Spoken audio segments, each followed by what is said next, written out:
Terima kasih sudah klik video ini. Tapi jangan lupa guys, klik tombol subscribe karena subscribe itu gratis. Dengan subscribe kamu support channel ini terus untuk upload hampir setiap hari. Ingat, subscribe itu gratis. Gak ada ruginya kamu klik tombol subscribe guys. Selamat menonton. Enjoy.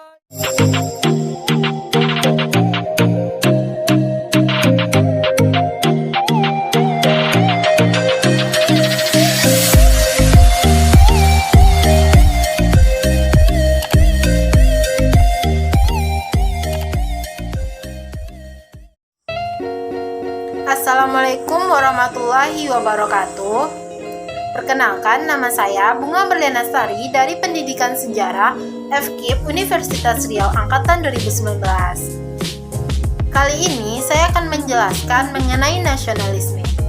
Kawan-kawan, tahu nggak apa itu nasionalisme? Nah, disimak ya guys. Nasionalisme adalah suatu paham yang menganggap bahwa kesetiaan tertinggi atas setiap pribadi harus diserahkan kepada negara kebangsaan. Selain itu, ada juga pengertian lain dari para ahli, yaitu sebagai berikut. Nasionalisme dari arti sempit. Nasionalisme berarti perasaan kebangsaan atau cinta terhadap bangsanya yang sangat tinggi dan berlebihan sehingga memandang rendah terhadap bangsa lain. Selanjutnya, nasionalisme dalam arti luas. Nasionalisme merupakan perasaan cinta yang tinggi atau bangga terhadap tanah air dan tidak memandang rendah bangsa lain. Selain itu, menurut KBBI, nasionalisme sendiri adalah paham atau ajaran untuk mencintai bangsa dan negara sendiri. Selain itu, Ensiklopedi Nasional Indonesia mengartikan nasionalisme adalah paham kebangsaan yang tumbuh karena adanya persamaan nasib dan sejarah serta kepentingan untuk hidup bersama sebagai suatu bangsa yang merdeka, bersatu, berdaulat, demokratis dan maju dalam suatu kesatuan bangsa dan negara serta cita-cita bersama guna mencapai, memelihara dan mengabdi identitas, persatuan, kemakmuran dan kekuatan atau kekuasaan negara bangsa yang bersangkutan. Selain itu, ada beberapa pendapat ahli mengenai pengertian dari nasionalisme sendiri. Yang pertama yaitu Hans Kohn. Pengertian nasionalisme adalah formalisasi atau bentuk dan rasionalisasi dari kesadaran nasional berbangsa dan bernegara sendiri. Selain itu, ada pendapat dari Otto Borg. Pengertian nasionalisme adalah sebuah persatuan karakter atau perangai yang timbul karena adanya perasaan yang senasib. Selain itu, juga ada pendapat dari Smith. Smith mengartikan nasionalisme adalah suatu gerakan ideologis yang digunakan untuk meraih dan memelihara otonomi, kohesi, dan individualitas. Jadi, dapat disimpulkan bahwa nasionalisme adalah paham kebangsaan yang tumbuh karena adanya persamaan nasib dan sejarah serta kepentingan untuk hidup bersama sebagai suatu bangsa yang merdeka, bersatu, berdaulat, demokratis dan maju dalam satu kesatuan bangsa dan negara serta cita-cita bersama guna mencapai, memelihara dan mengabdi identitas, persatuan, kemakmuran dan kekuatan atau kekuasaan negara bangsa yang bersangkutan. Di sini saya akan menjelaskan juga bagaimana sih sejarah singkat dari nasionalisme itu. Nasionalisme sudah menjadi pandang yang dikenal sejak akhir abad ke-18.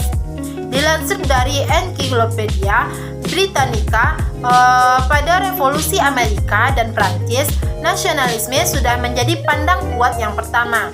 Setelah itu baru menyebar ke negara-negara baru di Amerika Latin. Pada awal abad ke-19 menyebar ke Eropa Tengah, selanjutnya di Eropa Timur dan Tenggara. Berkembang di Asia dan Afrika pada awal abad ke-20.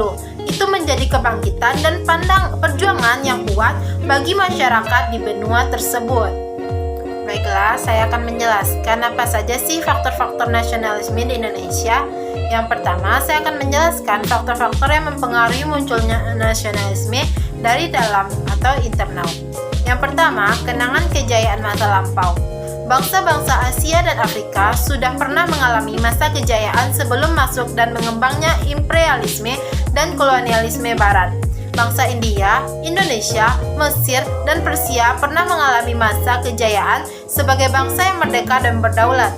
kejayaan masa lampau mendorong semangat untuk melepaskan diri dari penjajahan. Untuk Indonesia, kenangan kejayaan masa lampau tampak dengan telah tersedianya kenangan hendak kejayaan pada masa lampau, yaitu Kerajaan Majapahit dan Sriwijaya, di mana pada masa Majapahit mereka dapat menguasai kawasan seluruh Nusantara, sedangkan masa Sriwijaya dapat berkuasa di lautan karena maritimnya yang kuat. Faktor selanjutnya yaitu bersatunya negara-negara Asia dan Afrika sejak abad dahulu kala. Faktor yang mendorong rasa nasionalisme bangsa Asia bukanlah dampak penjajahan yang dilakukan oleh bangsa-bangsa Eropa terhadap bangsa Asia, Afrika, melainkan rasa persatuan itu sudah dimiliki sejak abad dahulu kala, terutama sesama ras ataupun kerjasama perdagangan yang telah saling melengkapi satu suku produsen benda yang berlainan, sehingga terjadi pertukaran tanpa telah tersedianya keserakahan seperti yang dilakukan bangsa Barat. Mereka saling menghormati dan menjaga. Namun, kedatangan bangsa Barat yang menjajah mengakibatkan mereka hidup miskin dan menderita sehingga mereka mau menentang imperialisme Barat. Faktor selanjutnya yaitu munculnya golongan cendekiawan. Perkembangan pendidikan menyebabkan munculnya golongan cendekiawan patut hasil dari pendidikan Barat maupun pendidikan Indonesia sendiri. Mereka menjadi penggerak dan pemimpin munculnya organisasi Pergerakan Nasional Indonesia yang selanjutnya berjuang untuk melawan penjajahan. Ajaran nasionalis yang mengembang dalam babak politik, sosial, ekonomi, dan kebudayaan. Dalam babak politik, tampak dengan upaya gerakan nasionalisme menyuarakan aspirasi masyarakat pribumi yang telah hidup dan dalam penindasan dan penyelewengan hak asasi manusia. Mereka mau menghancurkan kekuasaan asing atau kolonial dari Indonesia.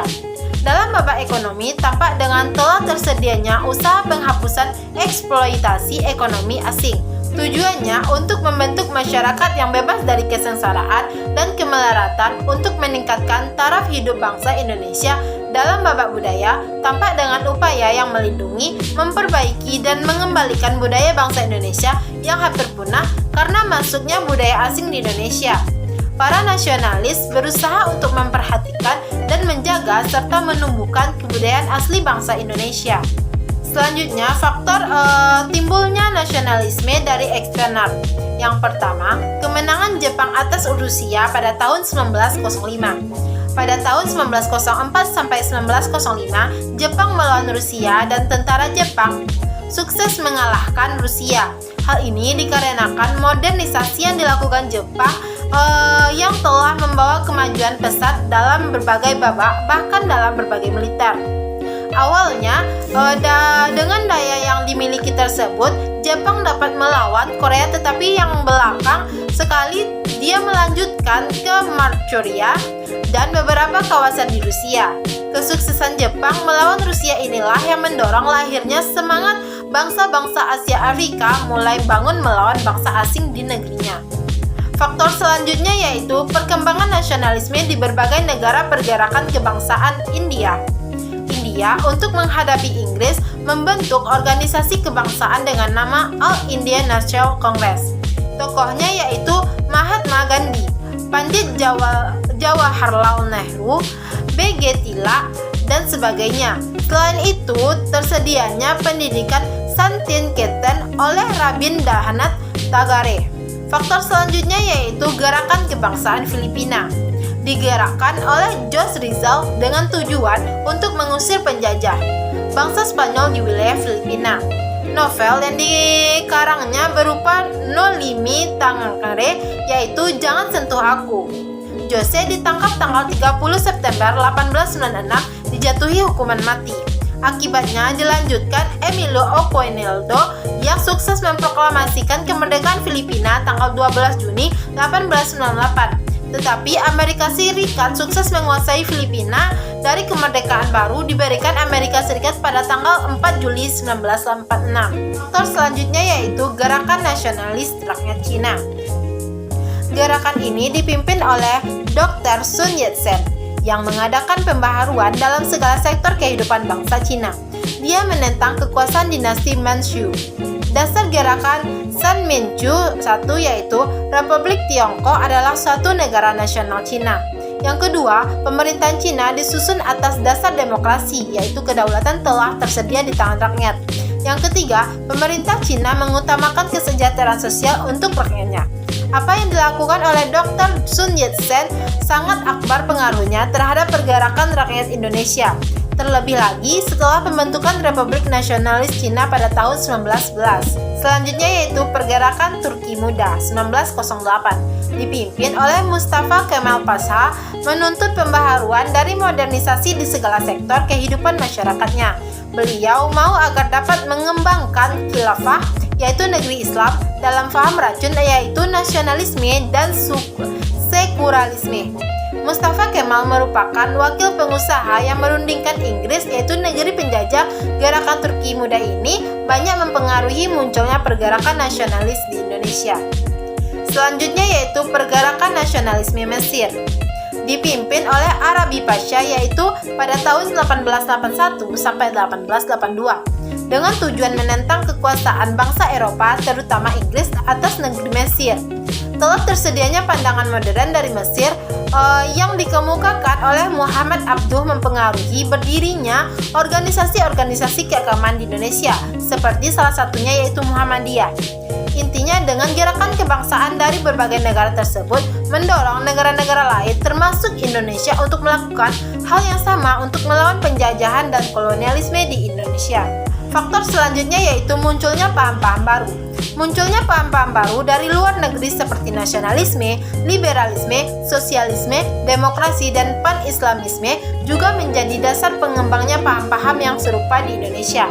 Perkembangan paham-paham itu terlihat pada penggunaan ideologi-ideologi pada organisasi pergerakan nasionalis yang tersedia di Indonesia.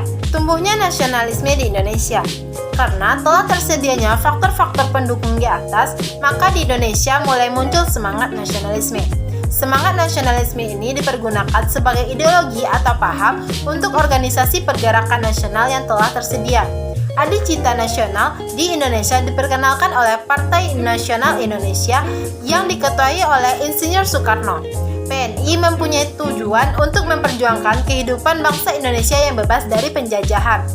Sedangkan cita-citanya adalah mencapai Indonesia yang merdeka dan berdaulat serta mengusir penjajahan pemerintahan Belanda di Indonesia. Dengan nasionalisme menjadi sebagai adicita, maka hendak menunjukkan bahwa suatu bangsa mempunyai kecocokan budaya, bahasa, wilayah, serta tujuan untuk cita-cita. Sehingga hendak merasakan telah tersedianya sebuah kesetiaan yang mendalam terhadap himpunan bangsa Indonesia. Selanjutnya, saya akan membahas sedikit tentang nasionalisme di Indonesia. Nasionalisme di Indonesia adalah suatu gerakan kebangsaan yang timbul pada bangsa Indonesia untuk menjadi sebuah bangsa yang merdeka dan berdaulat. Sejak abad ke-19 dan 20 muncul benih-benih nasionalisme pada bangsa Asia Afrika, khususnya Indonesia.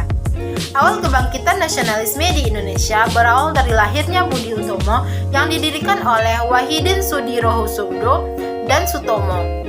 Berawal dari embrio yang bersifat kultural, nasionalisme rakyat Indonesia perlahan mulai berkembang dan terwujud dalam pembentukan organisme Budi Utomo.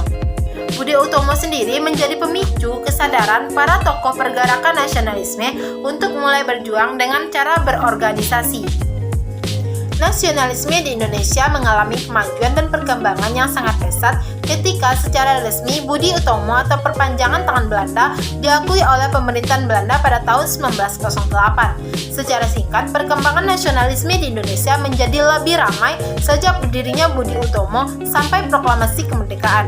Sejak Budi Utomo berdiri, organisasi-organisasi yang menguasai perbaikan dan kondisi rakyat Indonesia. Berikut merupakan tahapan-tahapan perkembangan nasionalisme Indonesia adalah sebagai berikut. Yang pertama yaitu periode awal perkembangan. Dalam periode ini, gerakan nasionalisme diwarnai dengan perjuangan untuk memperbaiki situasi sosial dan budaya. Organisasi yang muncul pada periode ini adalah Budi Utomo, Serikat Dagang Indonesia, Serikat Islam, dan Muhammadiyah. Selanjutnya, periode nasionalisme politik. Periode ini, gerakan nasionalisme di Indonesia mulai melakukan usaha dalam babak politik untuk mencapai kemerdekaan Indonesia. Organisasi yang muncul pada periode ini adalah Indech Partit dan Gerakan Muda. Selanjutnya yaitu periode radikal. Dalam periode ini, gerakan nasionalisme di Indonesia ditujukan untuk mencapai kemerdekaan, patut itu secara korporatif maupun non-kooperatif, tidak mau bekerja sama dengan penjajah. Organisasi yang melakukan usaha secara non-kooperatif seperti Perhimpunan Indonesia, PKI, dan PNI. Selanjutnya itu periode bertahan. Periode ini, gerakan nasionalisme di Indonesia lebih bersikap moderat dan penuh pertimbangan, diwarnai dengan sikap pemerintah Belanda yang sangat reaktif, sehingga organisasi-organisasi perkembangan lebih berpandangan bertahan agar tidak dicerai-beraikan. Pemerintah Belanda, organisasi dan gerakan yang mengembang pada periode ini yaitu Parindra, Gapi, dan Gerindra. Dari perkembangan nasionalisme tersebut, akibatnya dapat menggalang semangat persatuan dan cita-cita kemerdekaan sebagai bangsa Indonesia yang bersatu dan berbagai suku di Indonesia. Nasionalisme adalah rasa agung yang dimiliki bangsa Indonesia, cerminan dari komitmen yang pernah diikrarkan berpuluh-puluh tahun yang lampau, bertolak dari rasa persaudaraan, senasib dan sepenanggungan. Ada beberapa tujuan dari nasionalisme. Yang pertama, menumbuhkan dan meningkatkan rasa cinta tanah air dan bangsa. Yang kedua, membangun hubungan yang rukun dan harmonis antar individu dan masyarakat. Yang ketiga, membangun dan mempererat tali persaudaraan antar sesama anggota masyarakat. Yang keempat, berupaya menghilangkan ekstremisme berlebihan dari warga negara kepada masyarakat. Yang kelima, menumbuhkan semangat rela berkorban bagi tanah air dan bangsa. Yang keenam, menjaga tanah air dan bangsa dari serangan musuh baik dari dalam maupun dari luar. Sekian penjelasan dari saya. Apabila ada salah dan kurangnya, mohon dimaafkan. Wabillahi taufik wal hidayah. Wassalamualaikum warahmatullahi wabarakatuh. Semoga bermanfaat.